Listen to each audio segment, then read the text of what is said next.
Cette attaque du projet de loi El Khomri, Valls, Macron, contre le Code du travail est une bombe.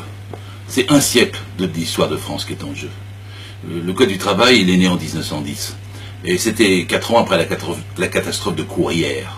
Un immense coup de grisou dans le fond d'une mine qui tue 1099 mineurs. Et le patron, il est comme Gattaz à l'époque. Il dit, reprenez le boulot tout de suite, sinon le charbon polonais va arriver, et sinon je vous mets à la porte. Et les gens retravaillent alors qu'il y a encore des survivants. 12, 13, 14 survivants vont sortir de là 12 jours après. Alors à l'époque, il n'y a pas BFM Télé, il n'y a pas iTélé, tout ça. Mais l'opinion est totalement secouée par ce qu'il produit. Et la décision historique qui est faite à ce moment-là, c'est de créer le ministère du Travail. Écoutez-moi bien sur ce point.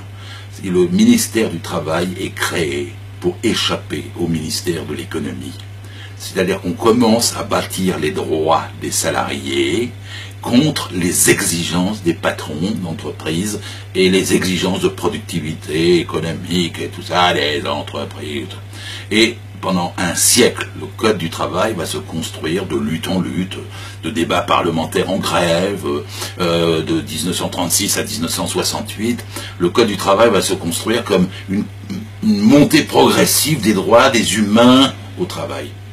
Et là, ce qu'on nous dit aujourd'hui, parce que c'est la première ligne du projet El Khomri Badinter, c'est que les droits des humains doivent être soumis au bon fonctionnement de l'entreprise. C'est-à-dire qu'on inverse 100 ans d'histoire.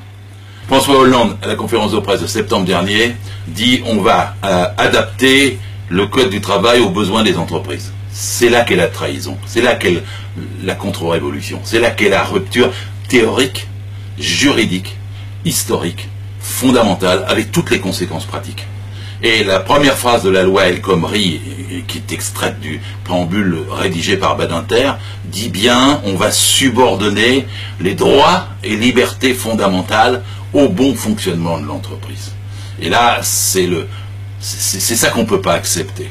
Parce que c'est la négation même d'un code du travail, c'est la négation même du droit de ceux qui travaillent en entreprise. Et c'est en ça qu'il faut... C'est pas une... Après, il y a 100 mesures inacceptables. Mais tout est dans ce premier point et ce premier préambule. C'est ce point-là qui mérite de dire retrait de la loi El Khomri. C'est ce point-là qui mérite de dire il faut une grève nationale pour empêcher ça. C'est ce point-là qui permet de dire nous devons stopper cet aspect contre-révolutionnaire. Je pèse bien mes mots, hein, je ne fais pas de l'excès. C'est au sens destruction d'une conception de la défense des salariés qui a prévalu pendant un siècle. Chez nous, dans notre pays, et là on va passer à un droit américain, on va taftaïser le droit du travail avant l'heure. Bon, et je le dis parce que on nous dit parfois, mais le préambule de Badinter, il n'est pas... si, il est tout mauvais. Parce qu'après, tout repose sur la personne, la dignité de la personne, pas sur le salarié. Après, il n'y a plus de chiffres. C'est-à-dire qu'on ne nous dit pas ni 35 heures, ni 48 heures. Tout ça est déstructuré et libéralisé, vu avec une autre façon. C'est-à-dire qu'il y aurait une égalité entre le salarié et l'employeur. Ce qui, bien sûr, n'existe pas. Puisque le contrat de travail, c'est un lien de subordination juridique. C'est l'employeur qui décide de la naissance du contrat, de la gestion du contrat et de la rupture du contrat. Et ce n'est pas le salarié. Il n'y a pas de droit au choix, au volontariat dans le code du travail. Ça n'existe pas. Il nous a dit ça pour le dimanche. Mais essayez de travailler le dimanche si votre patron ne veut pas. Essayez de ne pas travailler le dimanche si votre patron veut. Vous êtes subordonné, c'est lui qui décide. Et c'est pour ça qu'il y a un droit en contrepartie. C'est parce que vous avez été subordonné que vous avez un droit. Et ce qu'ils veulent dire maintenant, c'est que vous êtes soumis librement, avec votre consentement, et donc vous n'avez plus de contrepartie. Et après, ça se discuterait les yeux dans les yeux avec votre patron pour savoir si vous travaillez 12 heures au lieu de 10 heures, si vous travaillez 60 heures au lieu de 48 heures, ça ne serait plus du domaine de la loi. Ça ne serait plus l'ordre public social, ça ne serait plus l'état de droit dans les entreprises, c'est soumis à l'appréciation du rapport de force interne à chaque entreprise. Donc vous pouvez être amené à signer n'importe quoi, sinon on vous vire. Il y a des journées de 12 heures, il y a des semaines de 60 heures possibles. Mais le patron peut, en plus de ça, vous faire signer un contrat forfaitaire, de gré à gré, dans lequel vous travaillez encore plus. Et c'est donc c'est là qu'il n'y a plus de limites. Or, les durées du travail ont été faites pour qu'il y ait des limites, pour protéger la santé des gens, pour protéger la vie des gens, pour protéger l'emploi, le partage de l'emploi. Et c'est pour ça qu'au début, nos aînés se battaient, par exemple, et je pense que c'est toujours d'actualité, les 3-8. Dans une journée 3-8. 8 heures de travail, 8 heures de loisirs et 8 heures de repos. On dit c'est terriblement... Oui, c'est organisé exprès. C'est-à-dire que vous travaillez 8 heures, mais vous pouvez vivre pour vos enfants, pour tous les loisirs que vous voulez, et votre corps peut se reposer. Si maintenant on revient au 19e siècle avec le projet, c'est là, vous allez avoir des journées de 14 heures, 15 heures, 17 heures, mais votre corps il va en mourir, comme c'était le cas à l'époque. Vous aurez les AVC, les accidents cardiaques et vasculaires, et vous n'aurez pas de vie propre, personnelle. Alors on dit oui, mais ça sera étalé, puis il y aura des jours de repos, des RTT, mais c'est pas pareil que d'avoir des choses étalées, etc. Parce que maintenant, la durée du travail, dans la loi El Khomri, se compte sur 3 ans. Mais votre corps, il fonctionne pas sur 3 ans. On dit maintenant qu'on peut ne plus prendre les congés payés qui ne sont plus obligatoires. Mais votre corps, il a besoin de congés payés de façon régulière et pas espacée. Et puis ensuite, après, on va vous dire, dans la loi El Khomri, que le repos quotidien peut être fractionné. Mais comment allez-vous vivre avec un repos fractionné? Et le repos quotidien est de 11 heures. C'est d'une durée d'ailleurs européenne. Si vous le fractionnez, quel est le résultat pour vous? Pour votre entourage? Pour votre vie? Et puis en plus, il devrait l'allonger, ce repos quotidien. Puisque la vérité, c'est qu'il y a le temps de transport. Et donc en vérité, si c'était 8 heures, 8 heures, 8 heures, on aura un repos quotidien de 16 heures et une journée de 8 heures. C'est ça qu'il faut aller. Il faut aller vers une semaine de 4 jours, 4 fois 8, 32. Il ne faut pas aller vers 60 heures. Je fais remarquer tout de suite que s'il y a du travail 12 heures par jour, et s'il y a du travail 60 heures par semaine, pourquoi il y a des chômeurs? S'il y a quelque chose qui ne colle pas. Donc en vérité, l'allongement de la durée du travail est une aberration. Nous avons eu 850 000 naissances depuis l'an 2000 chaque année. Ces jeunes arrivent sur le marché du travail, là, 2018, 2019, ils vont avoir 18 ans, 20 ans, ça passe vite le temps. Et jusqu'en 2030, il va nous arriver 400 000 demandeurs d'emploi de plus jeunes. Mais si on ne réduit pas la durée du travail, c'est foutu, on aura 10 millions de chômeurs. C'est ça le résultat. Et il y a quelque chose d'aberrant dans l'ensemble de cette discussion autour de la loi El Khomri. Le président Hollande, dans son avion pour aller en Nouvelle-Calédonie, là je crois, il a dit une phrase terrible. Il a dit, certes, ça ne fera pas d'emploi avant plusieurs mois. Mais c'est pour installer un nouveau modèle social. Ah bon? C'est pas pour l'emploi tout ça. C'est quel est le nouveau modèle social dont il est question? Celui de Valls, de M. Valls, qui n'a rien à voir avec la gauche maintenant, qui est en train de nous défendre quelque chose de totalement différent, quand il s'en prend aux migrants, même en Allemagne, ou quand il s'en prend à la déchéance de nationalité, et que maintenant, dans la dernière année du quinquennat, il casse le droit du travail. Qu'est-ce que c'est ce nouveau modèle social? Si c'est le modèle social, tout le monde est subordonné à l'entreprise, ou l'entreprise l'emporte sur la vie des humains, c'est le contraire du socialisme, c'est le contraire de ce pourquoi la gauche se bat depuis toujours.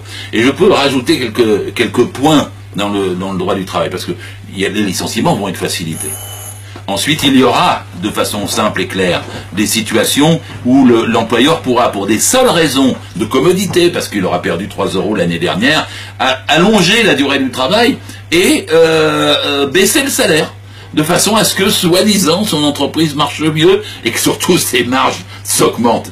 Et bien, un employeur qui va faire ça, il pouvait le faire, c'était sous Sarkozy pendant 1 an, c'était sous Sapin, Michel Sapin, pendant 2 ans, et maintenant c'est pendant 5 ans. C'est-à-dire vous pouvez être soumis à des adaptations et des baisses de salaire, des modifications de contrat, sans que vous ayez la possibilité de vous en défendre. Parce que si vous en défendez, alors que c'est signé, eh ben vous êtes licencié sans droit. C'est-à-dire vous n'avez pas d'avantage du tout, protecteur, formation ou indemnité. C'est à votre tort si vous refusez cette nouvelle dictat de l'employeur. Et alors on va me dire, oui, mais il y a les syndicats majoritaires qui peuvent signer. Oui, syndicats majoritaires peuvent signer. Les syndicats, vous savez, il faut le savoir, quand ils sont élus, il y a un quorum. C'est pas comme les autres élections. On ne peut pas avoir 20% de votants puis être élu majoritaire. Non, il faut avoir 50% de participants exprimés. Donc vous voyez un peu ce que ça veut dire. Et donc les syndicats majoritaires sont vraiment majoritaires. Et bien là, la loi prévoit que les syndicats minoritaires, qui n'ont eu que 30%, puissent saisir le patron pour remettre en cause ce qu'auront décidé ou pas décidé les syndicats majoritaires. À 30%, vous dites au patron, je fais un référendum. Eh oui, Et quand vous faites le référendum, là, il n'y a plus de quorum, il n'y a plus... ça peut se passer dans n'importe quelle condition, puisque c'est le patron qui le fait, qui le décide et qui dit je te mets à la porte si tu votes pas bien. C'est ce qui a été fait à Smart en Moselle. C'est-à-dire le patron a exigé 39 heures payées 37 à la place de 35 heures. C'est illégal, parce que ça met indirectement en cause le SMIC par ailleurs. Mais quand il fait ça, les salariés sont partagés 56% pour un référendum, mais 62% des ouvriers sont contre. Les syndicats sont majoritaires, disent on ne signe pas. Et à ce moment-là, le patron va voir individuellement chaque salarié et il fait signer à 90% d'entre eux, qu'on la trouille et de perdre leur emploi, il leur fait signer la même chose par papier individuel. Or, comme c'est maintenant ce qu'il y a, c'est plus la loi qui l'emporte, mais c'est le papier individuel, chacun sera soumis à ce traitement, comme ça s'est passé à Smart. Ou de la même façon, si vous voulez, à la FNAC, où le travail le dimanche, où maintenant, alors que les syndicats majoritaires s'y opposent, eh ben, ils pourront être contournés par des syndicats minoritaires, vous imaginez le bis que ça créera, avec le patron qui fera un référendum pour pouvoir obtenir ce qui la majorité lui a refusé. Alors c'est terrible tout ça. On parle de dialogue social, il n'y en a plus là-dedans. Là, je fais remarquer tout de suite avec la loi El Khomri, elle était soumise à une autre loi, qui était d'il y a 4 ans, qui disait qu'on ne peut pas toucher au code du travail, au droit social, sans qu'il y ait préalablement négociation avec les partenaires sociaux. Là, ils ont oublié de le faire comme par hasard. Alors que la loi qui vient d'eux-mêmes leur imposait de discuter, de négocier, de contractualiser avec les syndicats, soit par un ANI, soit sous une forme autre, et ils l'ont pas fait. Ils imposent le code par la violence, par un coup d'État. Ils menacent même du premier coup du 49.3 pour pouvoir faire ça. C'est vous dire si ils s'en foutent en fait. Le but est d'arriver brutalement, violemment à casser le code et imposer ce modèle social dont ils parlent, qui est un modèle libéral, qui est en rupture totale avec notre histoire. Et leur idée, c'est en gros que le contrat l'emporte sur la loi. Alors, méfiez-vous, si vous avez un contrat d'assurance, regardez ce qui est écrit en tout petit.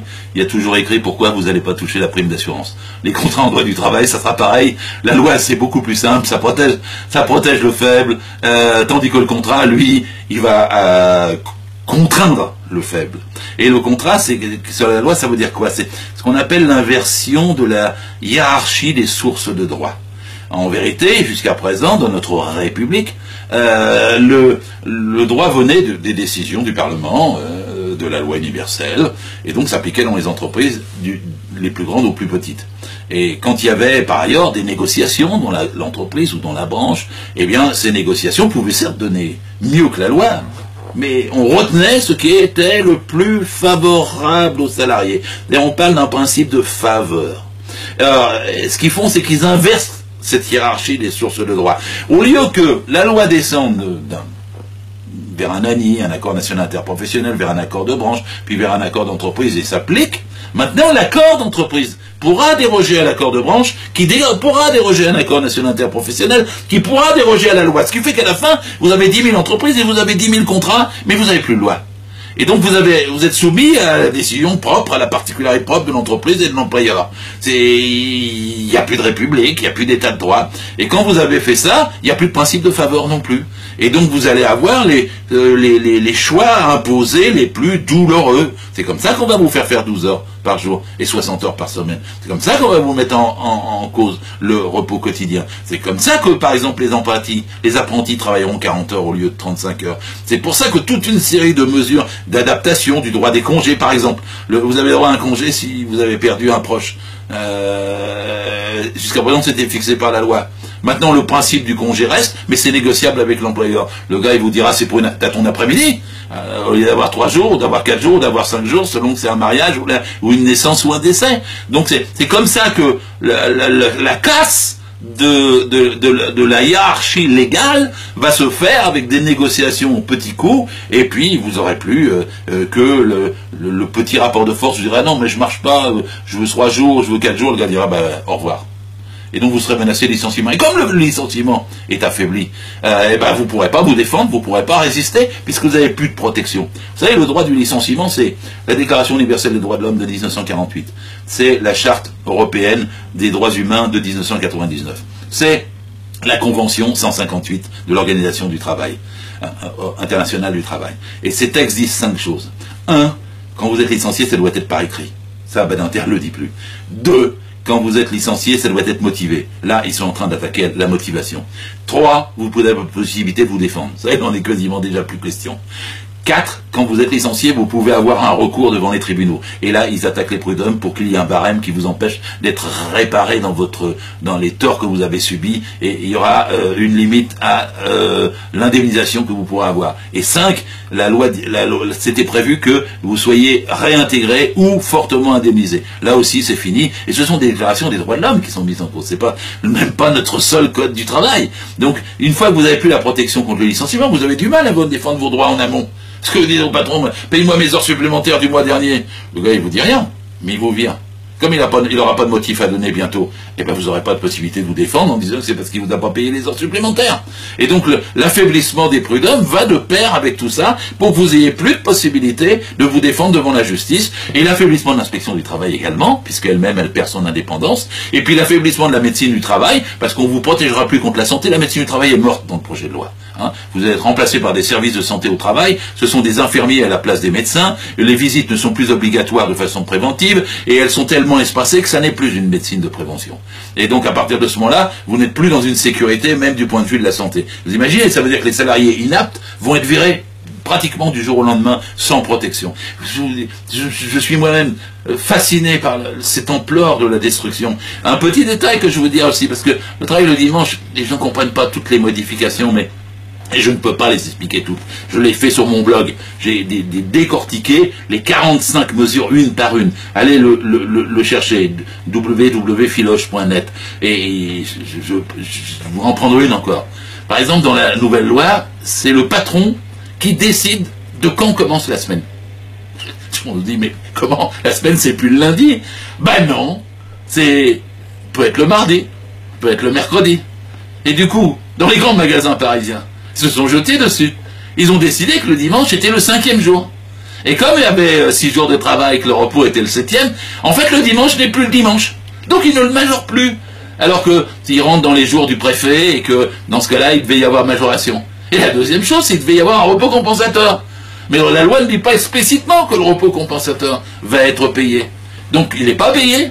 Donc en vérité, avec cette astuce sur la façon d'organiser la semaine, ils évitent le problème du dimanche légalement, et il n'y aura aucune majoration pour ceux qui sont obligés de travailler le dimanche. Vous savez, les patrons sont sans limite quand il s'agit d'obtenir des marges. Ils sont sans limite quand il s'agit d'obtenir des dividendes. La France est le pays, l'année dernière, en 2015, qui a obtenu le recordman de versement de dividendes.